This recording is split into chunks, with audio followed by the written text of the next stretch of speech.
did a whole series on beetle nut. Beautiful pictures.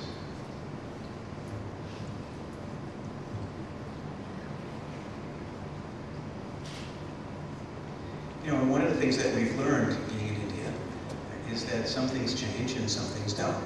When we were here 3 years ago, we met a remarkable man who unfortunately just passed away by the name of Bachu Roy. He was a scholar and a linguist and a wonderful, amazing man. And he said to us, India challenges Darwin's theory of evolution. Because in India, nothing replaces anything else. It all exists simultaneously. And that was an insight for us about how India functions that really works. He also told a joke. He said the joke in India is that when India launched its first satellite, the satellite was brought to the launch pit by ox cart.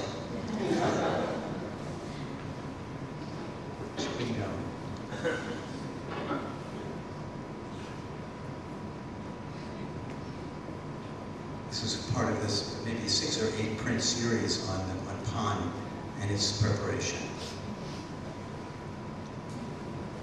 So again, we have really no idea who this person is. I mean, we're now even thinking maybe it could be a woman. Maybe it was the commander's wife who went along for the ride. We have no clue. Maybe he was part of a medical team. We have several photographs of a doctor. And here is the last one that we're going to show you that has these 2 kids sitting on the photographer's case. That's the case that held the old 4x5 camera. I have one of those cases. And there's more and more. We can go on forever. We received an email today, which I think I'm not going to read the whole email, but we received an email today from a man who just randomly, we happened to sit next to at the American Institute of India Studies dinner that we were invited to in Delhi. And today he sent us an email just an hour before we left to come here. And he said, my father was in the Indian Air Force, and he and a bunch of buddies were on R&R, and they were flying, and they got lost, and they just picked the first airfield that they could find to land. They got lost in the fog. And so they landed at this field, and they were immediately surrounded and arrested. And it was house arrest by Americans. It was Americans. It was the American Air Force. And they weren't allowed to radio back to their base. They weren't allowed to do anything. He says, although the barracks were very clean, very nice, they fed us very well, nice. Were very polite. He said, but they wouldn't tell them even where they were. And they said, but all night long, we heard bombers taking off.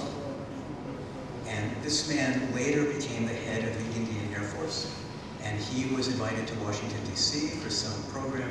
And when he shared the story about how he had been a guest of the American Armed Air Force, everybody laughed. But what they did find out the next day was that the bombers that were taking off were one of the first bombers that in Southeast Asia that were taking off, that were going over the Burma Hump into Japan. And doing bombing runs in Japan. So it's all starting to, again, another little pieces of the puzzle. There's still other puzzles. And part of me really hopes that there's always going to be little missing pieces of the puzzle. Because once you solve everything, I mean, where do you go from here?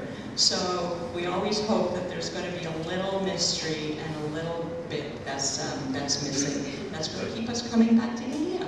But the long and the short of it is that this random find at a garage sale 25 years ago has taken us halfway around the world and has given us the opportunity to meet remarkable people, hear incredible stories, learn things that we never knew we didn't know, and that we should.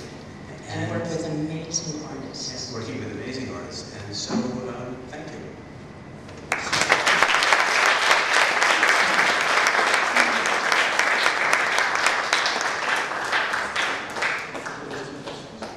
Do we have time? Sure. So I think you have...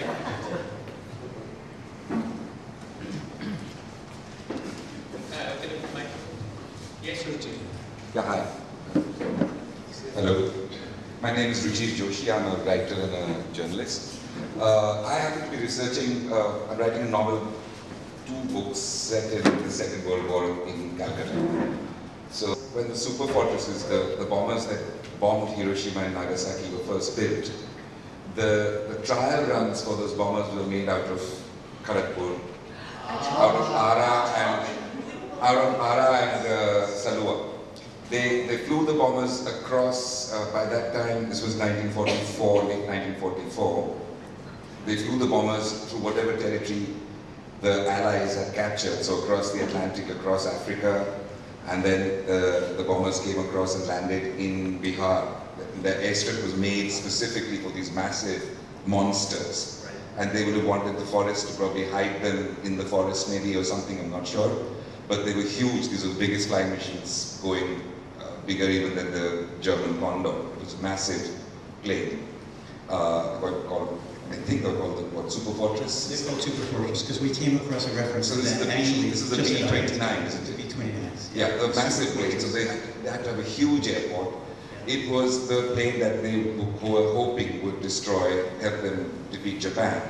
But what happened, and I'll tell you how I know this as well, I mean how I put it, was that they had to fly over, flying the hump is different from flying over the Himalayas. What the US Air Force, also the supply people were doing in Dakotas, was flying over the lower mountains where the Himalayas end. It was a very risky, you were flying through the mountains, and there's a lot of crashes and stuff that happens there, but those are Dakotas going to supply Chiang Kai-shek's army in China.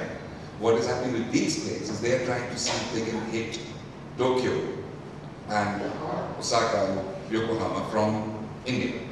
What they find is that they don't have enough petrol. So what they have to do is actually fly the planes over to China, carrying only fuel. Then they dump the fuel in the aerodromes in China, and they fly back. Then they pick up the bombs, and they fly back to the aircraft in China. They pick up the fuel, they go and bomb Japan, and they come back to China where they wait for the next bit of petrol. So it wasn't working out. So there are other photographs that I've seen on. I'll try and find them for you. They might help. These are all the super fortresses airmen who just landed in India, and they are on the US Air Force website somewhere. And what happens is that and I'll tell you who the people in charge were as well.